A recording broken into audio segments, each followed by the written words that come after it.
इस खबर के प्रायोजक हैं पूजा श्री डिटर्जेंट पाउडर व केक।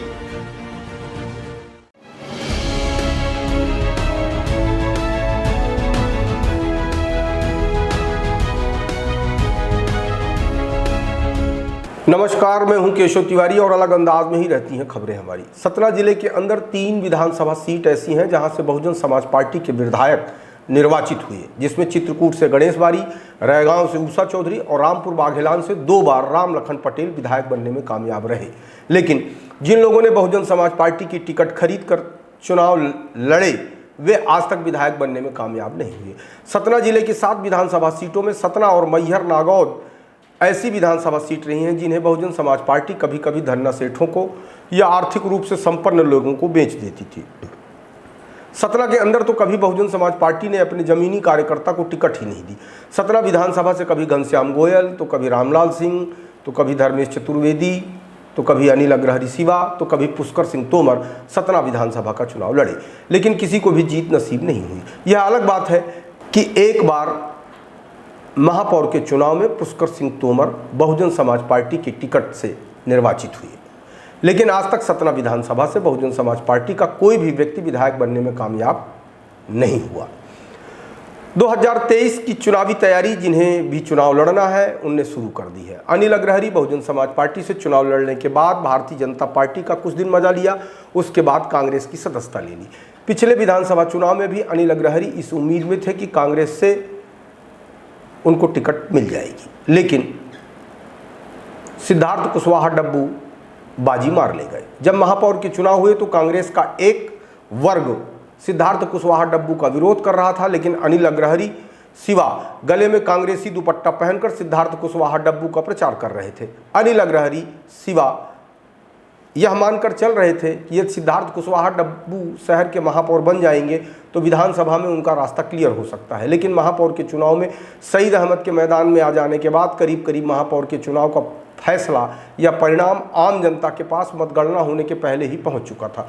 सिद्धार्थ कुशवाहा डब्बू के चुनाव हार जाने के बाद भी कांग्रेस के प्रदेश अध्यक्ष कमलनाथ का जब डब्बू के प्रति मोह ममत्व तो कम नहीं हुआ, तो अनिल अग्रहरी सिवा को यह बात बिल्कुल आईने की तरह साफ हो गई कि कांग्रेस में उनको टिकट नहीं मिल सकती।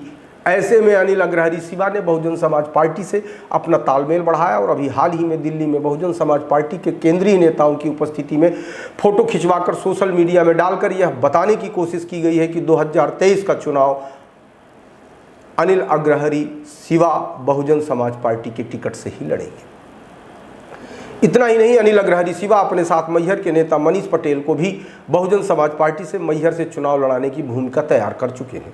इसके पहले भी मनीष पटेल बहुजन समाज पार्टी, गोंडमाना गणतंत्र पार्टी और कांग्रेस पार्टी से चुनाव लड़ चुके हैं, लेकिन अभी तक उनके नसीब में विधायक बनना नहीं लिखा। उसके पीछे की वजह यह भी है कि जब चुनाव आते हैं तब मनीष पटेल अपने वातानुकूलित कमरे से बाहर आ जाते हैं और जैसे ही चुनाव खत्म होते हैं वैसे ही मनीष पटेल एक मोटा सा कंबल लेकर अपने वातानुकूलित कमरे में घुस जाते हैं।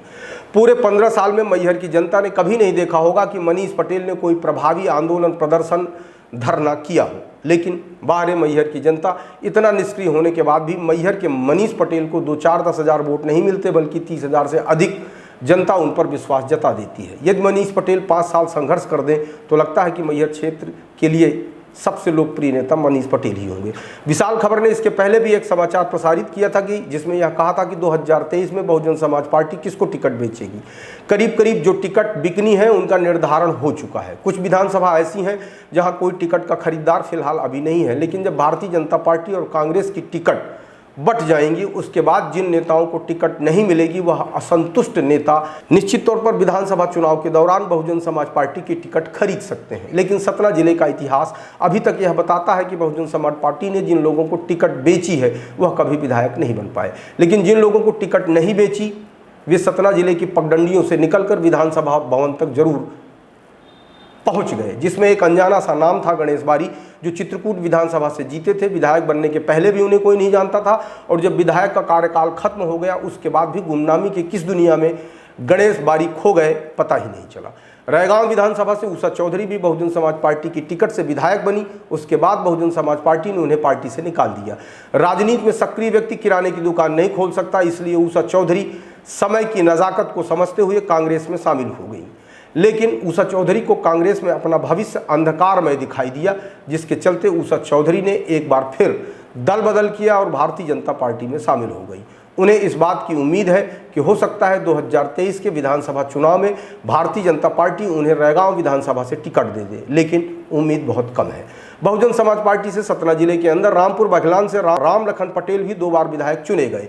राम लखन पटेल भी पार्टी के समर्पित कार्यकर्ता थे, लेकिन अचानक से बहुजन समाज पार्टी की मायावती को क्या हुआ कि राम लखन जैसे कार्यकर्ता को भी उन्होंने दूध में गिरी हुई मक्खी की तरह निकाल फेंका। राम लखन पटेल के सामने राजनीतिक शून्यता पसरी तो उन्होंने भी अपने भविष्य की राजनीतिक संभावनाएं तलाशी। भारतीय जनता पार्टी में पटेल समाज से सांसद गणेश सिंह हैं, इसलिए इस बात की उम्मीद कम थी कि दूसरे पटेल नेता का भारतीय जनता पार्टी में रामपुर बाघेलान से ही उन्नयन होगा, क्योंकि सांसद गणेश सिंह भी रामपुर बाघेलान विधानसभा के ही निवासी हैं। ऐसे में राम लखन पटेल ने भी थक हार कर कांग्रेस में जाना ही उचित समझा। राम लखन पटेल कांग्रेस में हैं और रामपुर बघेलान से विधानसभा की टिकट भी मांग रहे हैं। राजनीतिक विश्लेषक यह कहते हैं कि रामशंकर पयासी के बाद राम लखन पटेल ही एक मजबूत दावेदार के रूप में भारतीय जनता पार्टी के विधायक को चुनौती दे सकते हैं। आपको हमारी खबरें कैसी लगती हैं कमेंट बॉक्स में आके कमेंट कर सकते हैं, लाइक कर सकते हैं, शेयर कर सकते हैं, और यदि आपको हमारी खबरें अच्छी लगती हैं तो विशाल खबर चैनल को सब्सक्राइब करना न भूलें।